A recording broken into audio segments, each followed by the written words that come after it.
Love that Joker, right?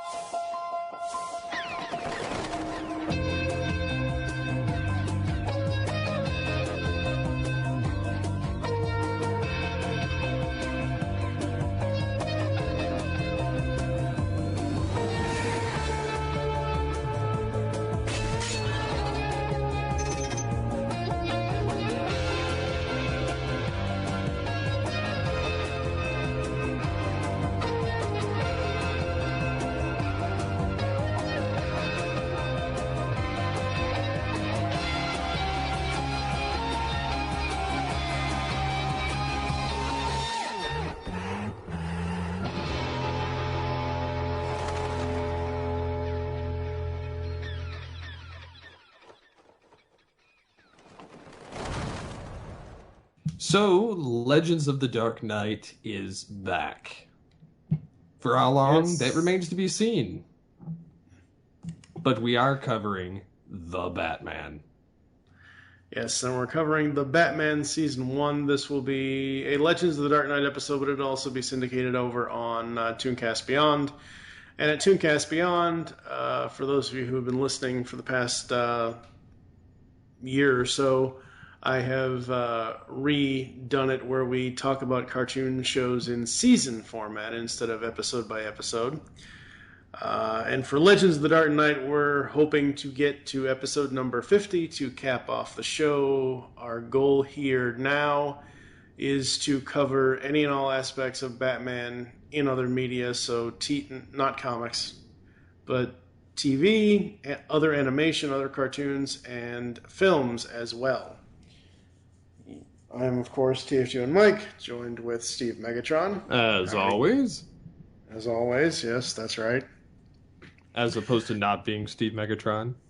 Yeah. Well, I did name you Steve Jokertron at one point or another, but that just doesn't ring true, I don't think. No, it doesn't quite fit very well. No. It must be because I'm not insane.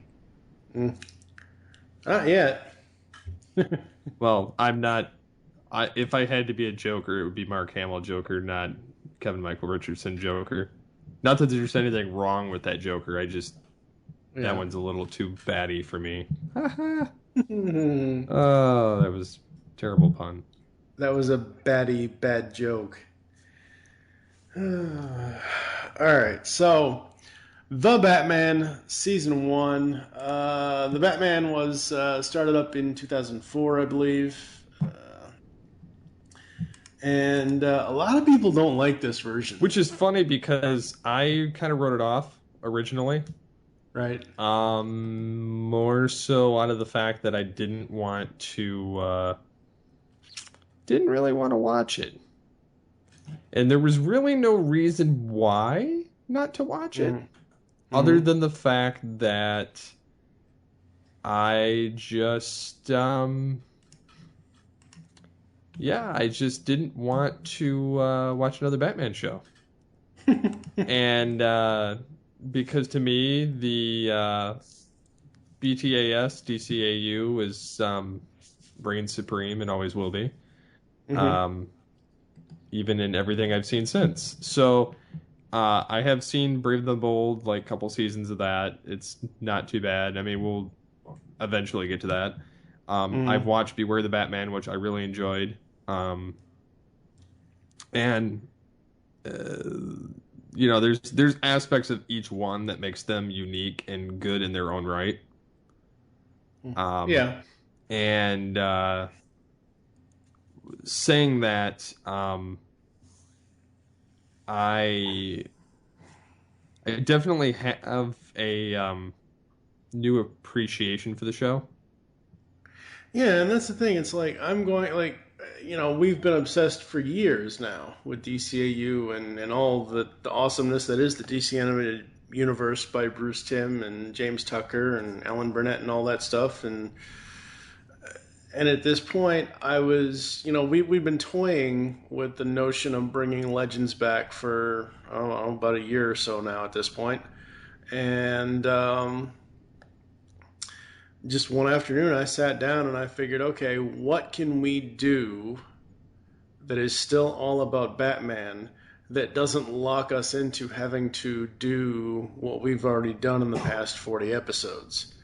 I mean, I love the review shows as much as the next guy. It's my bread and butter as far as that goes. I don't mind breaking cartoons down episode by episode or even 2 or 3 episodes per podcast, but I'm getting old. So as this Murtaugh would say, yeah, I'm too old for this stuff. I'm too old for this bat guano. Um, it's just one of those things where I wanted to find a way for us to continue doing the show at the same time with the cartoon episodes that are going to be in this show. Also cross them over with Tooncast Beyond, so that gets content over there as well. And I think doing a seasonal format is going to be interesting, where we can actually talk about each of the storylines, not necessarily fully in depth, but enough of it to get a decent amount of out of each season, um, to set the stage. Well, and the funny thing about it, before we get into anything, is each season in this series is referred to as its own series in a sense. Yeah. Which is kind of fitting because each one kind of bookends itself. Somewhat continuing, but somewhat not. And they do tie up storylines throughout the series, but it's because I've kind of skimmed ahead depending on certain aspects, just because out of curiosity's sake. Right. And some things surprised me. So. Yeah, I mean, for me, I'm as we recorded these, because we're pre-recording a lot of the stuff for Legends of the Dark Knight, but as we're recording these, I watched through the whole first season, I don't know, in probably 4 or 5 days at one point or another, because I wanted them to be fresh, and I watched them all today. But well, yeah, and that's the good thing about this series, The Batman from 2004. It's 2004, folks. This was at the point where you didn't need 65 episodes for just one season. You needed 65 episodes overall. So each of the 5 seasons have 13 episodes in them. And that's a lot easier to marathon than it is to marathon 65 episodes, 130 episodes, back in the olden days of syndication in the 80s, like with He-Man and all that, how they had all those. But the thing with me is, I figured, actually, what it was I said, this just hit Netflix. Awesome, I'll give it a full try. Because really, the only time I had seen any of this show beforehand is I seen a couple of season 1 episodes. The only other time when it was airing that I was paying attention to it is when season 5 hit, because season 5 is the team up season. And the first thing that hit me was the Batman Superman story, because George Newbern, it's either George Newbern and Tim Daly, one of the two. I think it's George Newbern, Dana Delaney, and Clancy Brown returned to reprise Superman and Lex Luthor and Lois Lane. So, and then I had actually had the Batman season 5 on DVD because like I said, it was the team up season. But for season 1, like I said, we got 13 episodes here. Setting the stage, this show has, as I said earlier, has had some interesting love-hate type of relationships with the fans. Some people love it, some people hate it, some people just don't care. The main cast of characters, obviously, Bruce Wayne Batman. Later seasons, we've got Batgirl, Dick Grayson, Robin, Alfred's all the way through, Detective Ellen Yen, Detective Ethan Bennett, the Joker, Chief Rojas, and Commissioner Gordon, and Mayor Grange, a former Batman, Mayor Grange. Good old Adam West. I know a lot of people. Yes, I know a lot of people Mayor were West. pissed. I know a lot of people were pissed at this show because of the of the animation, of the style, of the voice cast, of the characters. Reno Romano voices Batman. He has done a number of things over the years. Um, he actually was Batman in a year after this first season in Batman versus Dracula. He had done. He was the narrator in Curious George a few years ago. Wow. Yep. He was in. Let's see, Getting Gotti in 1994, which is a TV movie. Let's see what else. He was in FX the series in 1997. He was in 2 episodes of NYPD Blue from 2000 2003. Recently, the last. Ooh, I'll have to check out that episode. I think I missed that one. He was on VO Buzz Weekly twice as himself. Obviously, VO Buzz Weekly, for those that don't know, is done by Chuck Duran and Stacey J. They interview all kinds of voice actors. I still wish that was an audio show too. I think it is now. I think they did put it on iTunes. Hmm. I think so. I'll have to check into that Yep. if that's the case. Mm. So very, very cool. I haven't seen much of Reno's. Oh wait, yes I have. Wow. Okay. Another series we love or that we enjoy. 99 and 2001. He was Spider-Man in Unlimited. That's right. I remember that now. Yeah. Was that the one Spider-Man. where he had the robo suit mocking Batman Beyond? Well, it wasn't a robo suit. This is the one where he ends up on Wendigo or whatever with the animals and all that Yeah, stuff. alternate Earth. Yeah. Yeah. That's where I remember seeing his name from. Okay, yeah. And Richard Newman was the bad guy, the visionary or whatever. Yep. Um, so yeah, going through season 1 of the Batman, what was the one villain that you really wanted to see stories from, that you were really interested to see the stories from? Was it the Joker, obviously? Actually, no. I was hoping to see because I went in fresh without knowing who was going to be in it. Mm-hmm. I was hoping to see the Riddler, Mm-hmm. which did not transpire. Yes, it did. Not that I noticed. Cluemaster was in it. I didn't see the Riddler. Even he's season 2. Oh, that's right. It's yeah, you're right. Yeah, first episode of season 2. So we'll talk about the Riddler next time. What interests me the most is how they take some of the classic characters and not necessarily warp them, but they take them and they give them a whole new thing. I know a lot of people don't like that. I A lot didn't of people, mind it in this situation because I didn't know what to expect. right? And that was kind of a different take for me because, the Ethan Bennett character and Yin were kind of a nice,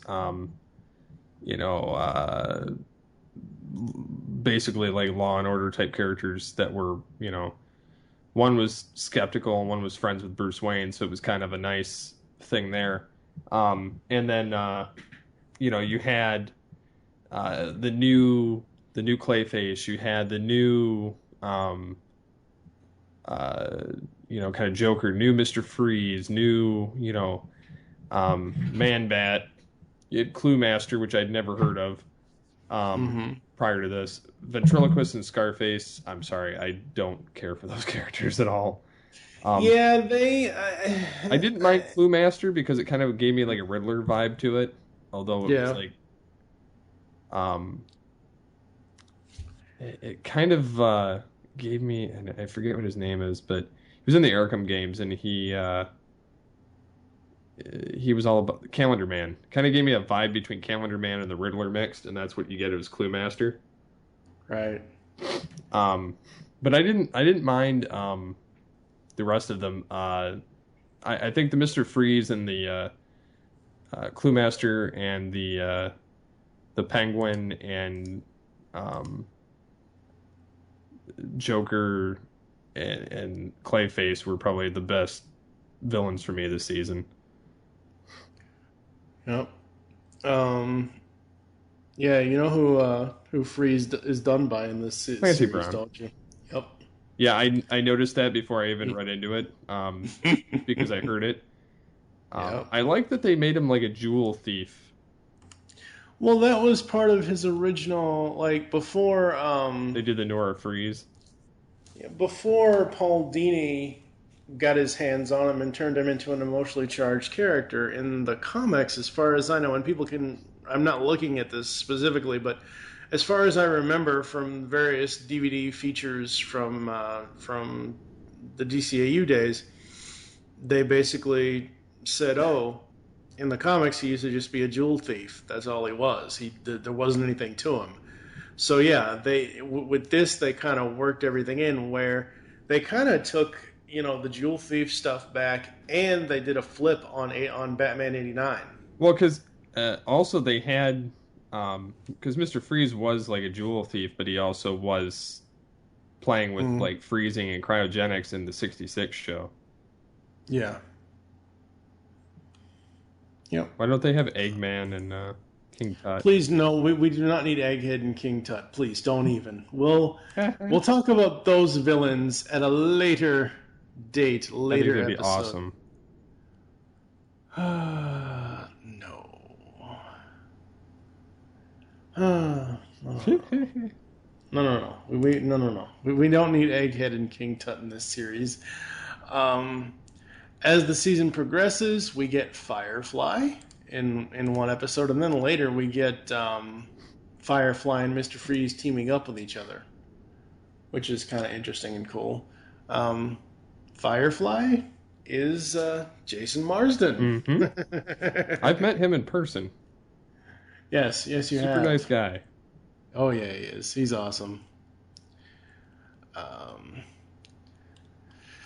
out of this first 13 episodes, do you have a couple of favorites? I definitely liked the introduction of Clayface, just because it was a kind of a bittersweet episode and it was totally unexpected. Mm-hmm. And sad. I enjoyed the Mr. Freeze episode because I got a different take other than the Nora Freeze situation. Right. The Penguin kind of drove me nuts. It wasn't because of the fact that he moved as fast as Batman, even though that kind of grated on me. It was partially the voice. Mm-hmm. I'm sorry, Tom Kenny. Um, and I knew it was him. I'm like, it's freaking SpongeBob. Um, but it was I don't know, something about the character just drove me nuts. Ventriloquist and Scarface, I can't stand in any incarnation just because it's kind of a dumb bit. Well, the interesting thing with this version of the ventriloquist and Scarface is it's Homer friggin' Simpson. Which I could care less. You might as well had can of Duff and looked like Homer, and I would have been all right. But Clue Master, that was something different that I hadn't seen before. Mm-hmm. Catwoman, I didn't really care for all that much. So I mean, I would say the Mr. Freeze episode and the Clayface thing were probably my favorite ones. Kind of throwing things off a little bit. Yep. Yeah, I like Catwoman in this series. I thought it was interesting. I like how she stole his belt and then he had to like Connor to give it back, and how Batman's struggling to in this series get recognition for being the help that he is. And then they're like, "Oh, and Batman is working with so and so," and he's like, "That's not what I want." Yeah. Um, yeah, it's very very interesting to see some of the stuff. For me, episodes that I enjoyed out of this season, I really dug the Man Bat episode. I thought that was really interesting. And then for me, they kind of well, they're I'm getting this and Gotham mixed up. For a second there, I thought they were gonna have Oswald run for mayor in this, but no. Um, but so we got that going. The other one I enjoy, the episode 12, the rubber face of comedy, where you've got Clayface versus Joker, which is something we never really saw.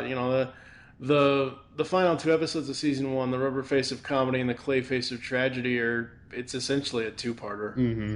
Um, which is really really awesome, and that's another thing that I enjoy about this series is, yeah, you're right, the seasons don't really, they each have their own theme, but I think that starts to emerge like when we get to season three, because I don't think it's still Season three one and two are pretty close knit. Season three, yeah, you start getting like your Barbara Gordon, and then yep, season four you yeah, get Dick Grayson, yeah. and then in season five you get season four you get some of the Justice League.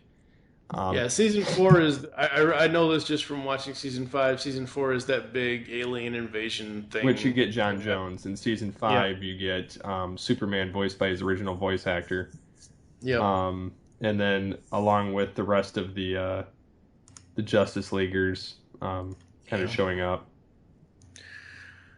What I like about this one when it comes to Batman slash Bruce Wayne and Alfred is that they have, like, BTAS Batman and Alfred always had that back and forth, but this Alfred is the Alfred that's more, he's more of the fighter, he's more of hands on.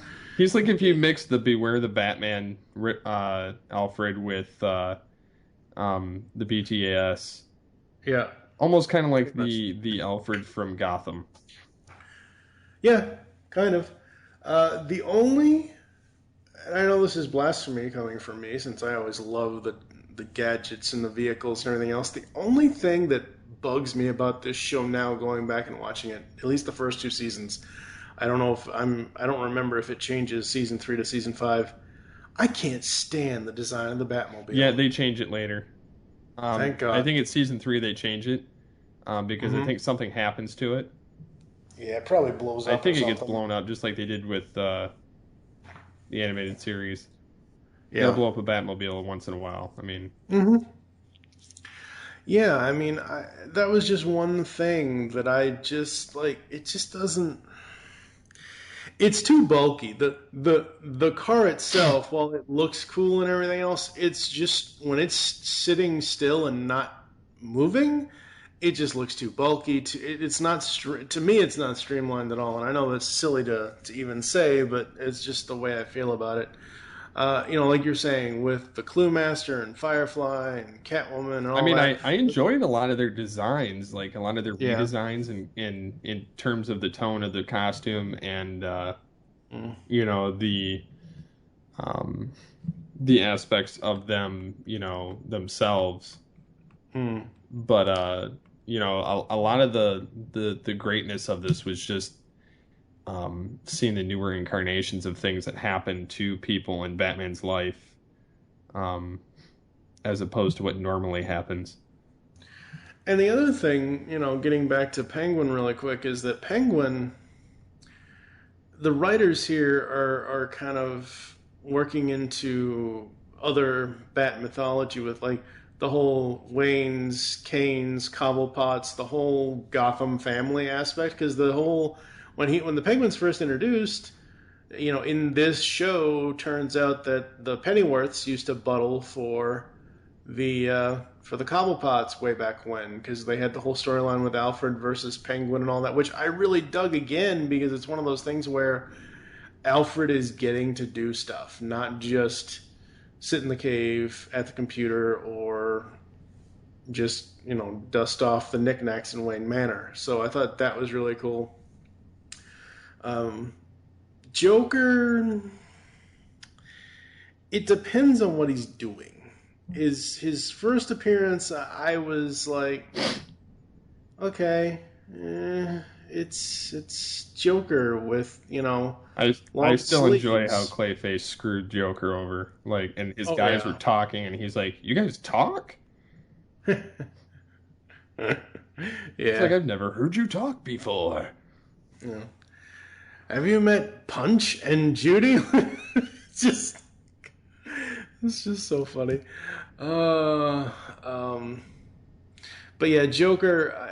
Watching it again, watching it for the first time in a long time, season one here. I like Kevin Michael Richardson's voice for Joker. It works for the style of the show and the way that the writing is done for the show. But at this point, I need to see more to make a better.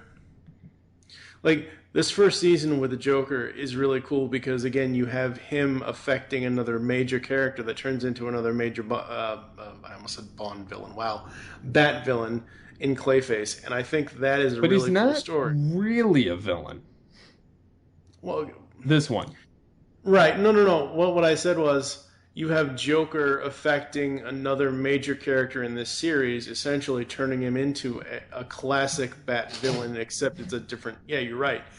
Ethan Bennett was never a villain, but Clayface has always been the villain. And by the time that part of this season ended, I almost get like a Venom Eddie Brock kind of vibe to it, where Bennett was his own thing, and then the Clay was its own thing. Like they were together, but they had separate. Well, I don't know. You know what I mean? yeah, they had separate Yeah. personalities for sure. Oh yeah. And um, I felt bad for Bennett's character overall throughout watching.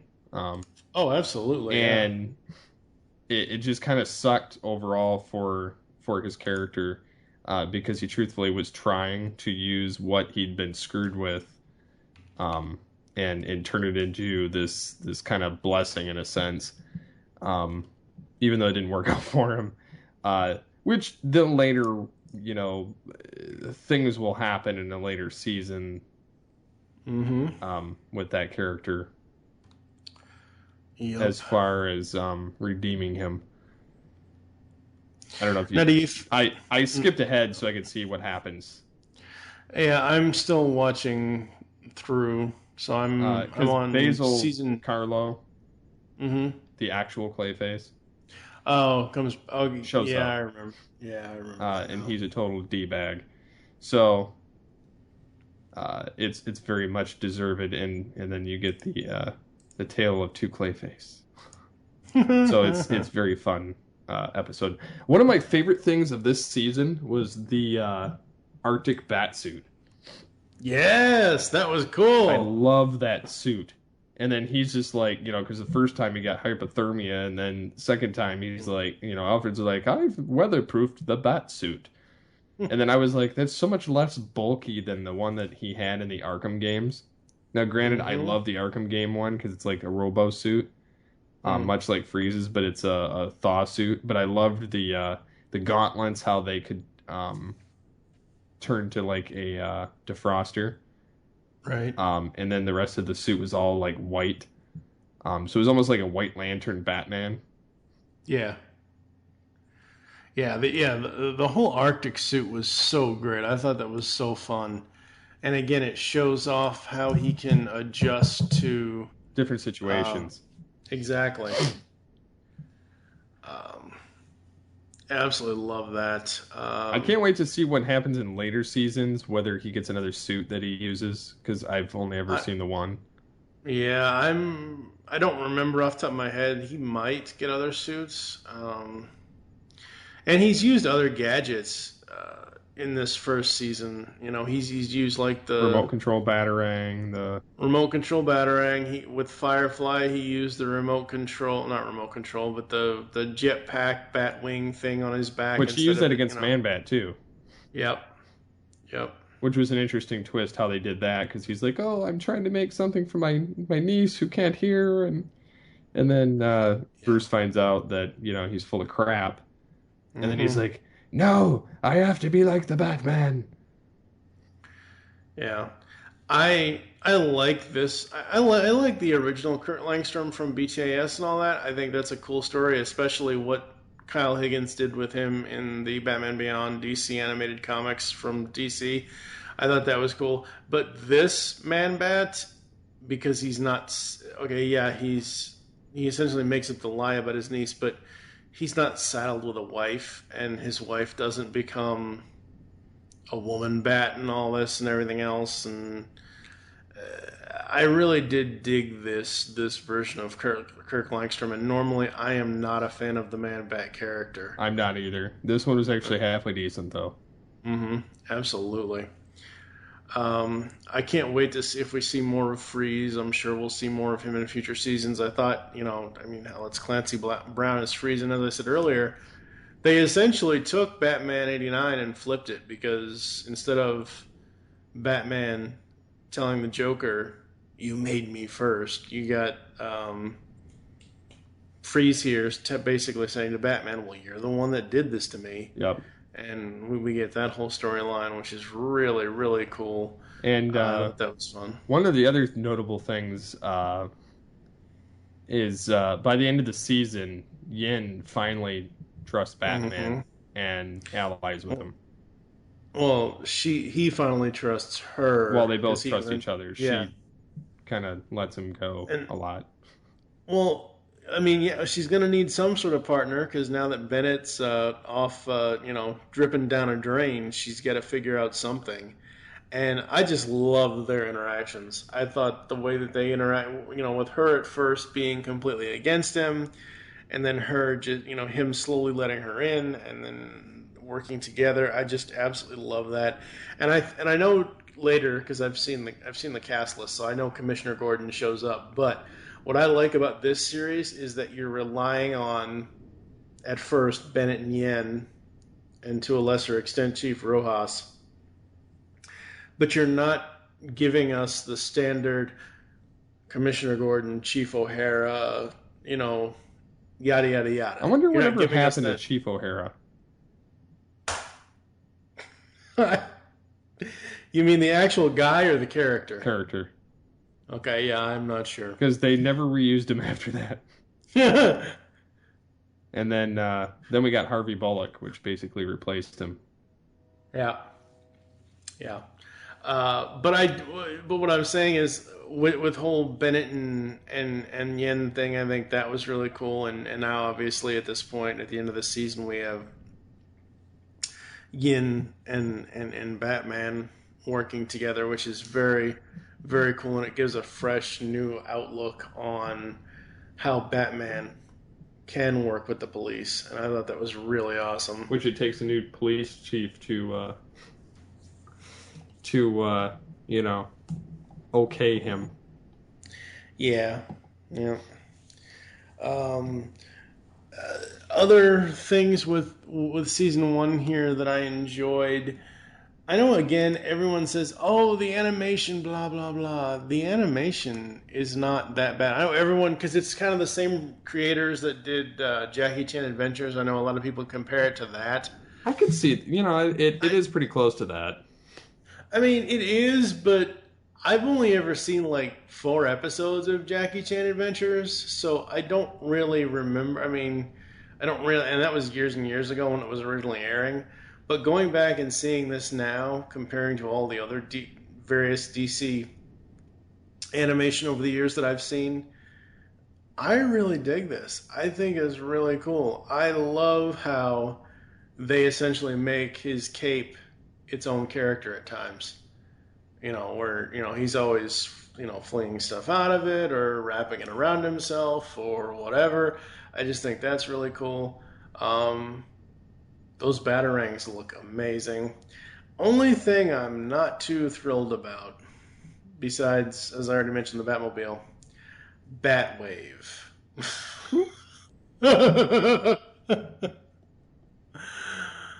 There are times where Bruce gets a Batwave call and he just picks up his cell phone. Anybody on the street could look over his shoulder and see a giant bat on his cell.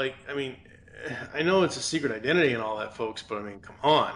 He's got to do a little bit better job protecting it, I think. Yeah, I kind of thought that too.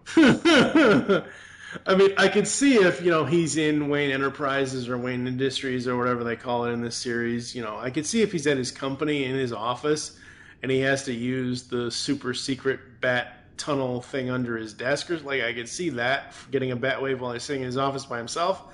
But walking down the street, that's not just your normal text message alert tone. That's a special alarm bell kind of thing. But yeah, absolutely. Really digging the Batman so far. I want people to hopefully comment on this episode and let us know why you like the Batman and what you like about it, or why you don't like the Batman and what you don't like about it. Because I want to see how far the line is divided. Like if it's 50-50, 70-30, 60-40, 80-20, that kind of thing. Because so far, as I said, I'm enjoying it. I don't understand why everyone was so up in arms. Maybe because it was so different. Maybe because the animation was so different compared to what we were used to, or maybe it was because it's not your standard. You and I have said this for years. Kevin Conroy is the goddamn Batman, and he always will be. But there are times where and I've said this before, there are times where as much as I love Kevin Conroy as Batman, I don't think his voice fits the animation style. One of the examples I can probably give is Batman v Superman Apocalypse. Or not Apocalypse. Yeah, it was Apocalypse, wasn't it? What was the one? It was Public Enemies, and then there was a second one. I thought it was Batman v... I don't know, whatever. Anyway, and this style of animation with Rino Romano, his voice fits very well. And I like that his voices are distinguished a little bit, but they're not... Like, he has a little bit of gravel in his voice, but he's not choking on a rock like Christian Bale usually does. So that's always fun, and I just can't wait to see more of this show. I agree. On the GCRN Universal Rating scale, 0 to 5 stars, what would you give Season 1 overall? I would... Season 1... I don't know, I'd give it about a 4.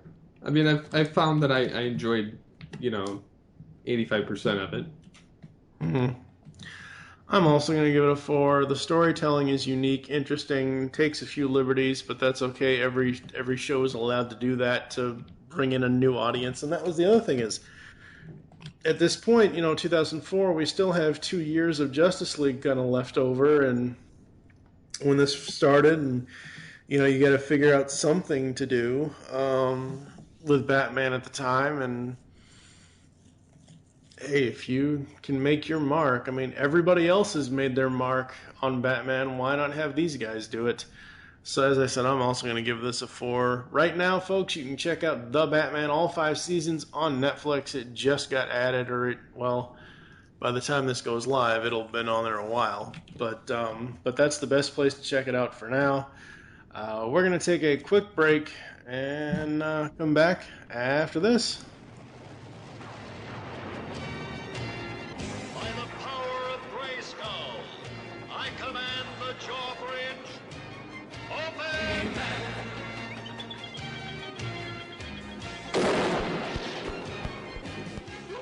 The Powers of Grayskull series will cover every episode of all 4 Masters of the Universe cartoons. Join Optimus Solo and myself, TF2 and Mike, as we tell tales of Eternia, discover the myths of Etheria, become masters in space, and finally Masters of Grayskull. We'll have a commentary on the Secret of the Sword film and a few other special episodes. You can find this 125 episode long podcast in iTunes and on the web at geekcastradio.com.